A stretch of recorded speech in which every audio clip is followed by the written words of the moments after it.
El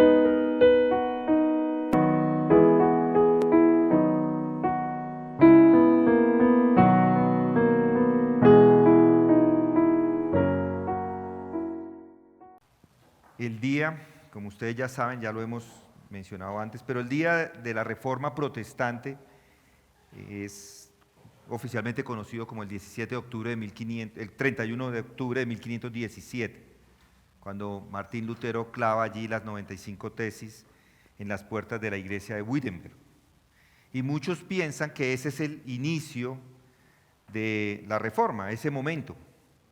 Piensan que después de ese día, los hombres como Zwinglio y como Juan Calvino y John Knox y Tyndale y otros muchos más fueron los encargados de continuar con la reforma que inició en ese día. Muchos piensan que todo se dio por los problemas que se tenían con la Iglesia Católica. Y de una forma, la reforma es el rechazo a todo lo que la Iglesia Católica representaba. Piensan algunos que la reforma desde ese momento es el inicio de la iglesia protestante o evangélica. Pero siendo de alguna forma cierto, no es totalmente cierto. La reforma no inicia con los reformadores ni con los prerreformadores como John Hughes o Wycliffe. ¿Cómo es que es? Wycliffe. La reforma inicia en realidad en Hechos 2, después de que este hombre, este apóstol, predica ese sermón, Pedro. La reforma inicia cuando estas personas escuchan la palabra de Dios predicada. La reforma inicia cuando hombres, conociendo su naturaleza y la obra de Jesús, la entienden, la aceptan la predicación de esa verdad. Por eso digo que no es totalmente cierto que inicia en 1517. La reforma en realidad inicia en Hechos 2 y los reformadores son todos aquellos que han sido reformados por la palabra de Dios a través de los años. La reforma se da inclusive hoy día, cuando las personas regresan a la Biblia, que es nuestra única esperanza. Y eso sucedió con aquellos que se llamaban los reformadores. Lo que se dio en ese momento es que ellos van a las Escrituras y las Escrituras les transforman y ahí empieza en realidad el cambio para estos hombres e inclusive para los hombres después de ellos. Para nosotros hoy es lo mismo. Lo que necesitamos hoy es una reforma que esté en línea con todas las reformas que se dieron en Hechos 2. Ese ha sido el patrón original. Y ese patrón, por supuesto, se encuentra en las páginas que tenemos enfrente del Nuevo Testamento y en particular ese libro que tenemos acá, que es el libro de Hechos. Eso fue lo que les pasó a estas personas y lo que continuó sucediendo a través del tiempo y nos relata el libro de Hechos varios momentos de esto. De hecho, Hechos 17:5, allí encontramos lo que sucede con algunos de ellos. Algunos de ellos, dice Hechos 17:5, dice, algunos de ellos creyeron y se unieron a Pablo y a Silas, juntamente con una gran multitud de griegos temerosos de Dios y muchas de las mujeres principales. Pero los judíos, llenos de envidia, llevaron a algunos hombres malvados de la plaza pública, organizaron una turba y alborotaron la ciudad. Y asaltando la casa de Jasón procuraban sacarlos al pueblo. Al no encontrarlos, se arrastraron a Jasón y a algunos de los hermanos ante las autoridades de la ciudad, gritando: estos que han trastornado al mundo han venido acá también. Acá en Tesalónica, que es donde está esta narración, los hermanos estaban reformando al mundo. Y por eso es que los judíos estaban en este momento preocupados y por eso estaban diciendo: estos son los que han venido acá también. Y nada ha causado tanto impacto como esto. De hecho, en el Imperio Romano se creía que el Imperio Romano era el que causaba el impacto, pero nada en el Imperio Romano causó tanto impacto como lo ha hecho la Iglesia. Los griegos tenían grandes filósofos quienes habían vivido, florecido y muerto antes que el Señor Jesucristo inclusive naciera. Los romanos eran unos expertos en el arte del gobierno, particularmente en el gobierno local. Inclusive hoy tenemos todavía una herencia de los romanos, porque muchos países basan su derecho en el derecho romano. Los romanos eran famosos por él, por el orden, por el gobierno, hicieron lo posible para organizar una sociedad y mejorar el bienestar de los hombres y mujeres y establecer algún tipo de orden ideal para ellos. Estos antiguos estaban muy interesados en esos ideales, pero fracasaron por completo. Y entonces ese viejo mundo, en ese momento, o en ese viejo mundo apareció el fenómeno que es la iglesia cristiana. Y todo salió de ese tremendo suceso que se da en el día de Pentecostés. Estaban allí los apóstoles con otras personas, habían estado con Cristo, estaban orando juntos en una habitación, cuando de repente el poder del Espíritu Santo vino sobre ellos. Esto no se debió a nada que ellos hubieran hecho, no fue por su organización, no porque hubieran decidido meses antes tener una gran reunión y establecer numerosos subcomités y plantear alguna estrategia, para nada. En su total impotencia estos hombres y debilidad solamente estaban orando y esperando, y vino ese tremendo poder. Y comenzaron a hablar con autoridad, y en ese momento 3,000 personas se salvaron. Y después de ese sermón de Pedro, él dio entonces estas palabras: y el Señor añadía cada día al número de ellos los que iban siendo salvos. O sea, no solamente los 3,000, sino continuaban creciendo, y esa era la iglesia. ¿Y qué sabemos? ¿Qué sabemos acerca de esta iglesia naciente que trastornó al mundo? De esta iglesia primitiva. Y lo primero que dice el texto es que ellos continuaban unánimes en el templo, continuaban unidos, estaban todo el tiempo juntos. Y luego dice que continuamente estaban en las enseñanzas de los apóstoles, en la comunión y el partimiento del pan y la oración. Y ya hemos visto esto de la enseñanza de los apóstoles, lo vimos la semana pasada. Ahora debemos ver la siguiente razón por la que continuaban juntos. Estaban escuchando la verdad, pero acá hay otra razón que es vital. Era vital para ellos y es vital para nosotros. Estaban continuamente en las enseñanzas de los apóstoles y la comunión. Y aquí en Hechos vemos la verdadera imagen de lo que es la comunión. Recuerden de dónde vienen estas personas. Ellos habían rechazado al Cristo y decían: fuera con él, crucifíquenlo. Pero de repente se convencen y se sienten culpables, se sienten condenados por la predicación de Pedro, y 3,000 han sido añadidos a la iglesia. Aquí estaban estas personas que continuaron reuniéndose día a día en esta coinonía. Esa es la palabra que se utiliza acá. Es decir, cada día estas personas tenían una relación comunitaria para escuchar la enseñanza. Pero ¿qué es coinonía? ¿Qué es esa comunión? Esta palabra está muy de moda hoy en día y muchas personas la utilizan, pero pienso que la utilizan y de pronto abusan de ella. Es popular entre los partidarios al movimiento ecuménico, pero los de ese movimiento no están interesados en la doctrina. La doctrina divide, dicen ellos. El movimiento ecuménico son aquellos que dicen todas las religiones juntas, todos, unámonos todos, los musulmanes, todos los que se llaman cristianos, los testigos, todo el mundo en una sola, porque lo que divide es la doctrina. No necesitamos esas divisiones, lo que necesitamos es coinonía, dicen ellos.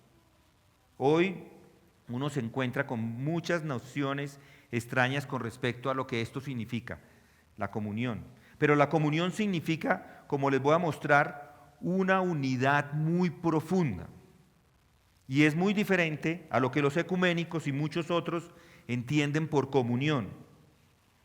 Es una falacia decir que un grupo de personas tiene comunión simplemente por ser un grupo. No. No puede ser. La historia de cada grupo político inclusive demuestra que no hay una verdadera unidad sino simplemente hay unidades temporales. Algunos que antes eran contrarios a los ideales de algún otro grupo político, de pronto se unen temporalmente por intereses personales. El liberalismo se unió al petrismo por conveniencia, pero seguro que se van a separar apenas a alguno le convenga otra cosa. Pero eso no es comunión. Pueden tratar de convencerle de que hay comunión, pero eso solamente es una unión superficial. En el fondo hay desunión, hay división. Y la tragedia de hoy es que la gente dice, oh, no importa lo que la gente crea, siempre y cuando todos estemos unidos, católicos, romanos, protestantes, todos, mientras todos estemos unidos nos está yendo bien. Las diferencias no importan, todos somos uno, estamos todos juntos y nos podemos unir incluso con aquellos que pertenecen a todas las religiones del mundo. Hagamos un gran congreso mundial, dicen. Amalguemos todas las religiones. Eso no es el cristianismo. Eso no es comunión. Eso no es unidad. Las ideas acerca de la comunión o de la coinonía son puramente sociales. Pero el problema es que esta idea se encuentra con frecuencia dentro de la iglesia. Muchas personas así piensan. Y por eso quiero llamar la atención, porque no tiene nada que ver con el cristianismo. La gente incluso piensa que la comunión solo significa, tomémonos un tinto juntos. Así ya estamos haciendo comunión. O piensan que la coinonía es simplemente un saludo cordial que se da antes de entrar al servicio o después del servicio. Eso tampoco es coinonía. Tener comunión es más que un saludo. Tampoco es comunión tener una relación estrecha con un incrédulo.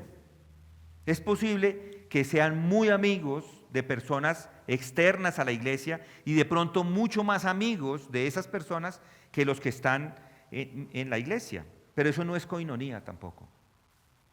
Alguien puede ser amigo, puede ser un buen amigo, lo puede apreciar mucho, pero eso no es comunión. Que un hombre sea agradable, sea amable, sea afable, no significa que pueda tener comunión con él. Puede pasar el día con él, ¿cierto? Y tal vez habrá o no habrá disputas ni peleas, pero eso no es coinonía. Además, debo enfatizar que la comunión no es igual a venir a la iglesia, saludar y salir de la iglesia. La iglesia es más que esto. Si una persona nueva llega aquí a Comunidad de Gracia y todos lo saludan cordialmente, muy bienvenido, desde la puerta todos lo estamos saludando y el servicio se acaba, esa persona se va y al otro día, domingo, regresa y volvemos a hacer lo mismo, al otro día regresa y hacemos lo mismo. Eso no es comunión, eso no es coinonía. Tampoco es coinonía cuando alguien fallece y mandan al pastor a hacer acto de presencia o para dar un sermón y no se aparece nadie más de toda la iglesia. ¿Qué creen que piensa el mundo incrédulo cuando ve que toda la familia viene a la iglesia y que los que ellos llaman sus hermanos no aparecen? Dicen, eso no es una iglesia con mucho amor. Pero acá en el libro de Hechos vemos una verdadera comunión que nos va a servir a nosotros para entender mejor este concepto. Entonces empecemos con el significado de la palabra. Ya les di algunas pistas, pero para ser preciso significa una asociación profunda. Eso es una verdadera comunión, una asociación profunda, una relación cercana de la cual el ejemplo que tenemos mejor para representar eso es el matrimonio. Es una asociación como el matrimonio, es una asociación muy cercana, sí es como el matrimonio. Es una palabra que a veces se usa para referirse a unos socios de negocios. No es solo reunirse ocasionalmente en un edificio como este, estrechar la mano al final del servicio e irse para la casa. Eso no es una iglesia. No hay ninguna coinonía involucrada en esa actividad. La verdadera coinonía nunca es algo superficial, es profunda, es vital para la iglesia. Se convierte en lo principal, en la vida. Cuando las personas se convierten en cristianas, se convierten en uno, son uno solo. Los cristianos entran a esa comunidad, están juntos como en una familia, hacen parte de esa familia, tienen lazos estrechos que son indisolubles. Esa es una unión profunda. Nuestro Señor mismo lo expresó muy claramente. Había estado hablando con un joven rico que se había ido porque estaba afligido, porque no podía someterse a la demanda de nuestro Señor de dar todo el dinero a los pobres. Y dice Marcos, estas palabras, y se las leo, dice Marcos 10:27, dice: mirándolo Jesús dijo: para los hombres es imposible, pero no para Dios, porque todas las cosas son posibles para Dios. Entonces Pedro comenzó a decirle: he aquí, nosotros lo hemos dejado todo y te hemos seguido. Jesús dijo: en verdad os digo, no hay nadie que haya dejado casa, o hermano, o hermanas, o madre, o padre, o hijos, o tierras por causa de mí y por causa del Evangelio, que no reciba 100 veces más ahora en este tiempo casas y hermanos y hermanas y padres e hijos y tierras, junto con persecuciones en el siglo venidero y la vida eterna. ¿Y lo notaron? Eso es todo, ahí está. Si deja al padre o madre por mi causa, está diciendo, dice Cristo, está bien. Tendrá padres y madres 100 veces más en esta vida presente. Tendrá una nueva familia. Y eso es lo que se entiende por comunidad. Y eso es cierto para la iglesia cristiana. Muchos de ustedes, la semana pasada o el domingo pasado, se quedaron en la integración del domingo. ¿Quiénes se quedaron? Sí, un buen grupo. Es un espacio que se ha creado para que la gente se conozca más allá de un mero saludo. Por eso lo hacemos. Por eso se llama integración, de tal forma que nos integremos, que nos conozcamos, para que las relaciones se afiancen, para que de ahí nazca la verdadera comunión. La idea acá, en Comunidad de Gracia, no es solo hacer una iglesia como algunas en donde la gente entra y sale y no los conoce, no conocen a nadie ni nadie los conoce a ellos. Así hay algunas. La idea es que se creen relaciones profundas en las que practiquen la comunión cristiana. Y esto no es algo de Comunidad de Gracia, no es un invento de Comunidad de Gracia. Ese es el patrón de la iglesia primitiva. Y esto se ha repetido a través de los siglos. No hay nada más alentador, no hay nada más estimulante que ver esto en la práctica. Por eso es importante que los hombres y las mujeres no olviden el modelo original. Porque si se olvida ese patrón, la iglesia se convierte en una mera institución. Y ya no es una familia como lo debe ser. Y si es una institución, se muere.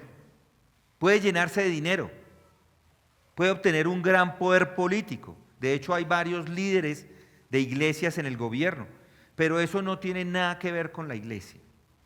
Sin embargo, Dios nos ha dejado un patrón para la iglesia.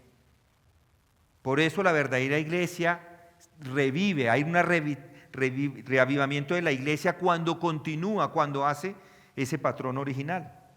Y esa es la verdadera reforma. ¿Quieres saber qué es la iglesia? Bueno, aquí está en Hechos 2.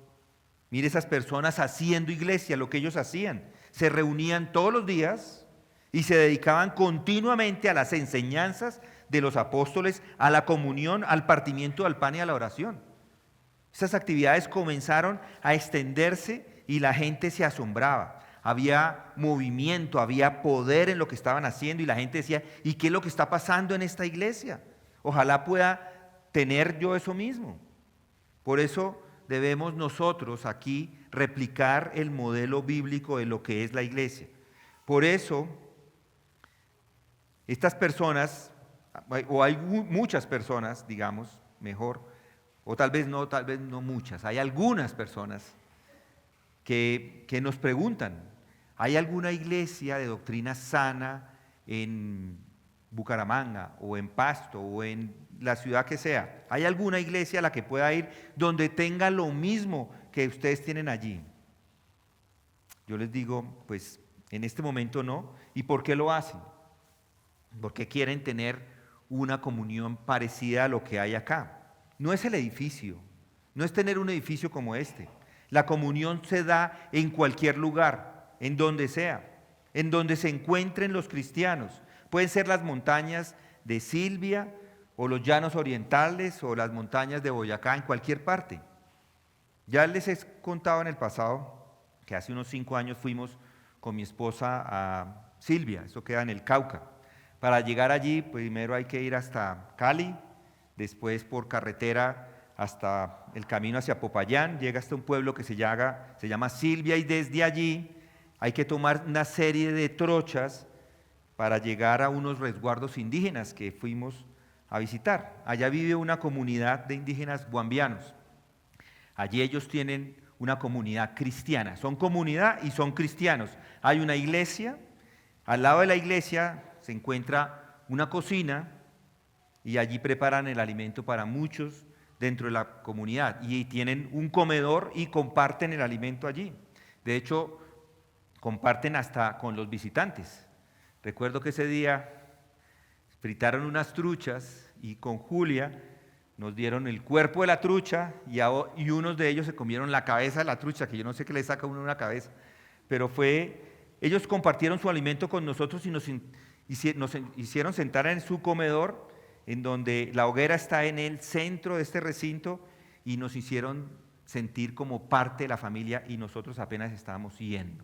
Éramos unos visitantes que ni nos conocían, no nos conocían, de su pobreza estaban dándonos lo mejor que podían. Ellos son como una familia, y yo creo que como comunidad se comportan como una familia y eran cristianos. Ellos llevan cristianos de hace muchos años, misioneros estuvieron allá. Eso es comunidad. Todos se conocen, todos comparten. Eso es coinonía, y eso es una coinonía cristiana. La coinonía no es tener un gran líder y todos reverenciándole, él gobernando y todo hecho con gran pompa y con poder. No es tener un hombre en el gobierno para manipular el gobierno y cambiar las cosas. Eso no es ni siquiera iglesia. Y ojo, no estoy en desacuerdo de que alguien trabaje con el gobierno, para nada. Pero la iglesia es una reunión de gente que cree en la verdad y que conoce al Señor Jesucristo, que tienen sus vidas, sus vidas han cambiado, que se aferran a las enseñanzas de los apóstoles, que tienen comunión y que oran juntos. Eso es lo que es la verdadera iglesia y lo que ha sido la verdadera iglesia por los años. Así que esa es la imagen de la iglesia. Eso es lo que se entiende por comunión. Y de acuerdo con el Nuevo Testamento, una de las mejores pruebas que podemos aplicar a nosotros mismos para saber si somos cristianos o no es la prueba de la comunión.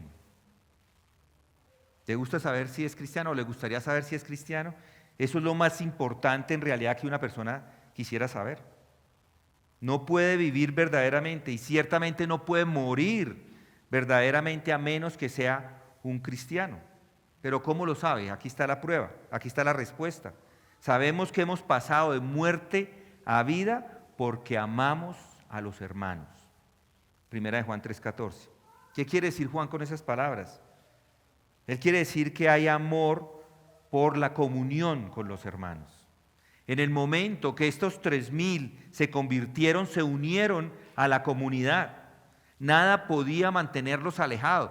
Y hay muchos que están en contra de las iglesias grandes. No, es que yo quiero una iglesia pequeña porque yo sé que voy a tener comunión en una iglesia pequeña. 3,000. 3,000 es una iglesia gigantesca y que todos estaban en comunión. No es tener una iglesia pequeña o tener una iglesia grande, es que tengan claridad en lo que es la comunión. Nada podía mantener a estas personas alejados. El amor por los hermanos se ha convertido en una de las cosas más grandes y más profundas en sus vidas. Se habían vuelto lo más importante para ellos e incluso más importante que sus lazos terrenales más cercanos. Cuando las personas se convierten en cristianos quieren pasar todo el tiempo con otros cristianos, se preocupan por otros cristianos. La prueba del cristianismo es que cambia a las personas, les da un nuevo nacimiento y pertenecen a una nueva familia. Y este nuevo vínculo familiar es más profundo que los lazos naturales, sociales o nacionales. Se juntan y no se pueden mantener separados el uno del otro. Así que si quieres saber con certeza si es cristiano, en este momento la prueba es esta: preferiría pasar tiempo con las personas más humildes que son cristianas o con las más grandes que no lo son. Es tan simple como eso. Es una prueba de lo que cree en su mente. Puede creer cosas con su mente sin que afecten sus corazones y sus voluntades. Pero aquí está la prueba: hay amor por los hermanos. Y el amor es que siente algo acerca de los cristianos que no siente acerca de los más grandes y los más exaltados, si no son cristianos, por supuesto. ¿Notó esto? Todos los que habían creído estaban juntos y tenían todas las cosas en común, versículo 44. Y el 45 dice: vendían todas sus propiedades y sus bienes y los compartían con todos según la necesidad de cada uno. Algunas personas piensan que esto es o el inicio del comunismo primitivo, algo así. Pero eso es un malentendido de lo que realmente dice el texto. No significa que todos vendieron todo y que lo pusieron en una bolsa en común y que luego se lo repartieron. El significado de la palabra en el original es que los creyentes amaban tanto a estos otros que a ninguno de ellos se les permitía sufrir. Y si uno de ellos estaba en una condición difícil, el otro, que tenía superabundancia, estaba preparado para vender algunas de sus posesiones y bienes para ayudar a ese hermano que estaba en necesidad. En otras palabras, aunque todavía se aferraban a sus posesiones, dijeron esto: todos estamos preparados para vivir unos para otros de acuerdo a la necesidad de las otras personas. Si hay necesidad, yo estoy dispuesto a vender para proveer para la necesidad de la otra persona. Así como los hombres y las mujeres estaban preparados para hacer algo por los miembros de sus propias familias que estaban en problemas, de la misma forma estaban preparados para hacerlo por los miembros de la iglesia, por los hermanos. Hay una unidad ahí. Hay una unidad y repito, esta es la prueba. Sabemos que hemos pasado de muerte a vida. ¿Por qué? Porque amamos a los hermanos. Hay un sacrificio por los hermanos. ¿Y qué es lo que hace posible esa comunión? ¿Cómo nos podemos nosotros todos decir, ok, hay una comunión? Todos somos diferentes, todos tenemos antecedentes diferentes, venimos con pasados diferentes, edades diferentes, lugares diferentes de donde vivimos, pero hay tres cuestiones que nos unen. Pueden haber más o hay más, pero quiero que meditemos en estas tres un poquito. La primera es la identidad de la naturaleza. Este es el resultado del nuevo nacimiento. El apóstol Pablo dijo en 2 Corintios 6:14: no estéis unidos en yugo desigual con los incrédulos, pues qué asociación tienen la injusticia y la inequidad, o qué comunión la luz con las tinieblas, o qué armonía tiene Cristo con Belial, o qué tiene en común un creyente con un incrédulo, o qué acuerdo tiene el templo de Dios con los ídolos, porque nosotros somos el templo del Dios vivo. Es tan simple como eso. No puede haber comunión ni verdadera comunidad de intereses entre la justicia y la injusticia. Es imposible. No se puede mezclar la luz con la oscuridad. ¿O qué acuerdo tiene el templo de Dios con los ídolos? La respuesta es ninguno, nada. Esa es la primera razón para esta comunión. Tenemos la misma naturaleza dentro de nosotros, somos partícipes de esta misma vida. Una vez que hemos sido transformados, ahora pertenecemos a la verdad, a la luz. Estamos en otro, de una forma contraria a la oscuridad. En el momento que alguien detecta esa vida en otra, tiene comunión con esa persona. Una vez que están reunidos acá y saben, se dan cuenta de que son de los mismos, la comunión de una vez se da. Eso es algo maravilloso. Esto ha sucedido y está sucediendo en nuestra iglesia. Es una iglesia joven, porque en realidad llevamos 6 años en total, pero para muchos de ustedes han estado el último año, los últimos meses, pero a veces parece que llevan 20 años de conocidos, porque hay una unión y esa unión se da por eso mismo, porque estamos en la misma naturaleza. Ahora nuestra naturaleza ha cambiado.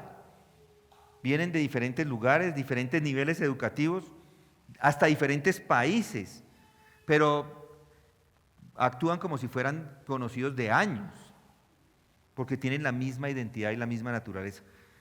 Cuando con mi esposa llegamos a Colombia, conocíamos superficialmente a un pequeño grupo de personas, pero de inmediato nos hicimos con ellos como si fuéramos hermanos de sangre, inclusive con aquellos que nunca habíamos visto antes, que nunca habíamos hablado. ¿Y por qué? Porque somos verdaderamente hermanos espirituales.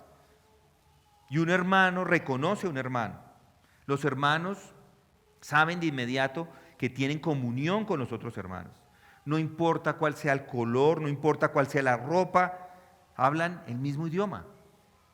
Tienen compañerismo y así es que comienza. Pero no se detiene ahí. Hay otra cosa que produce esa comunidad, esa comunión, y es la enseñanza común. No solo la identidad de la naturaleza, sino también hay una enseñanza común. El apóstol Judas habla de nuestra común salvación. Solo hay una salvación, y es la común salvación. Los hermanos de Grace en Los Ángeles, y los hermanos de Meda en Honduras, y los hermanos de la iglesia en Berea en España, son todos hermanos.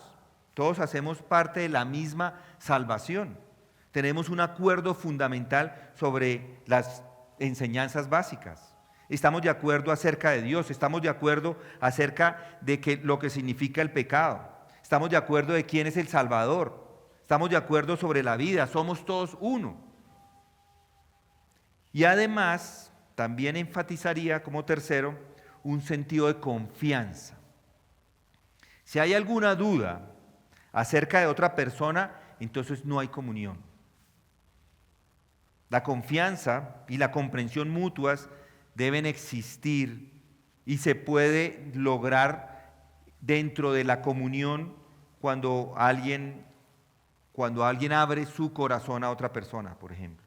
Y esa persona hace exactamente lo mismo. Y los dos juntos disfrutan de esa comunión. Se produce un intercambio y eso es maravilloso.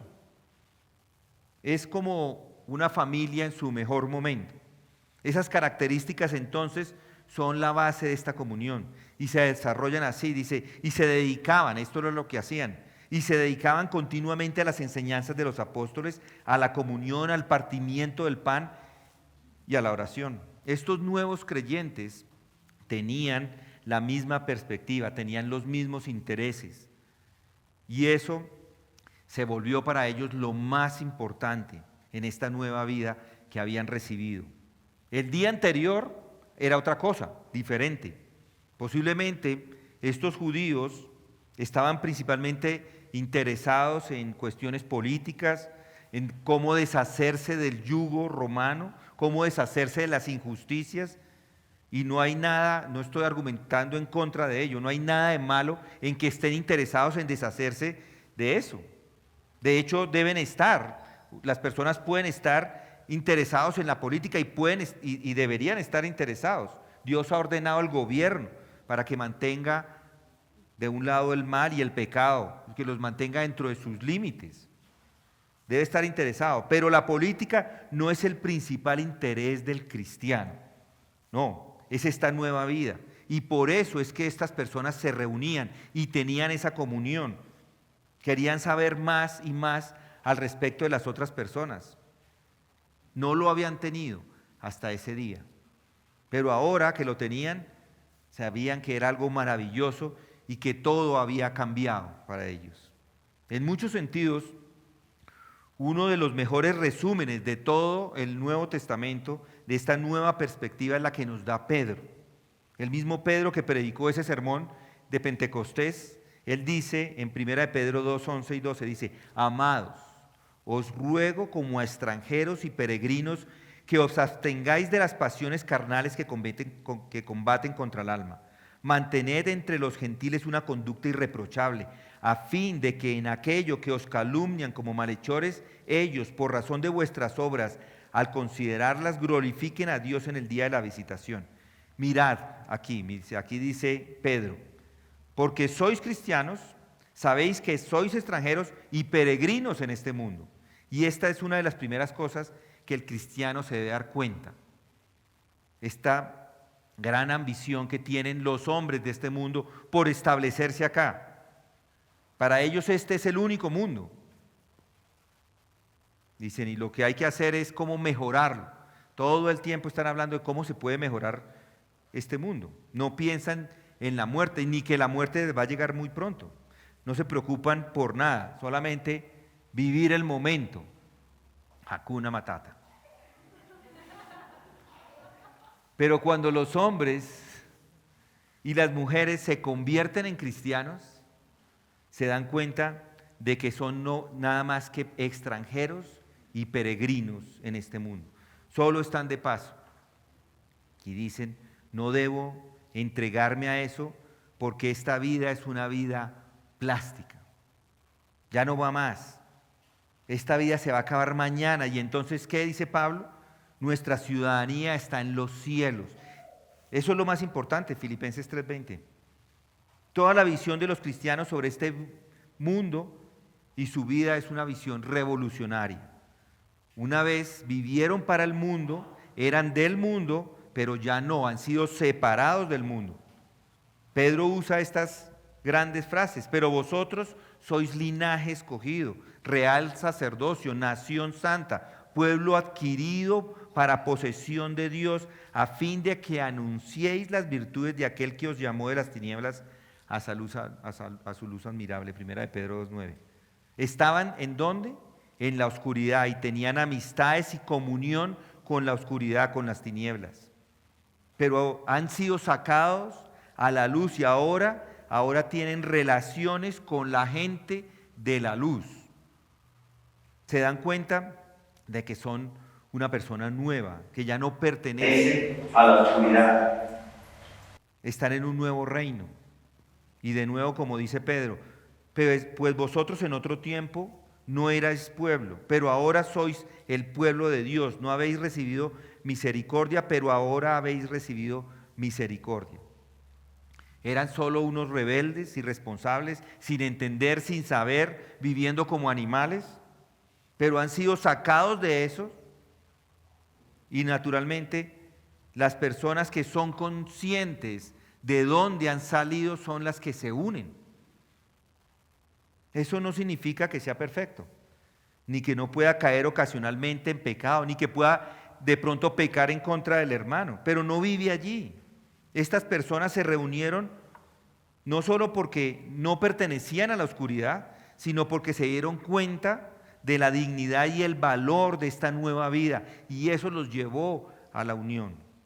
Escuchen Pedro otra vez de nuevo, dice: sois linaje escogido, real sacerdocio, nación santa, pueblo adquirido para posesión de Dios. Eso es en lo que se han convertido como resultado de ese nuevo nacimiento, como resultado de esa operación del Espíritu Santo sobre esta nueva vida. Y es una vida real, es una vida real.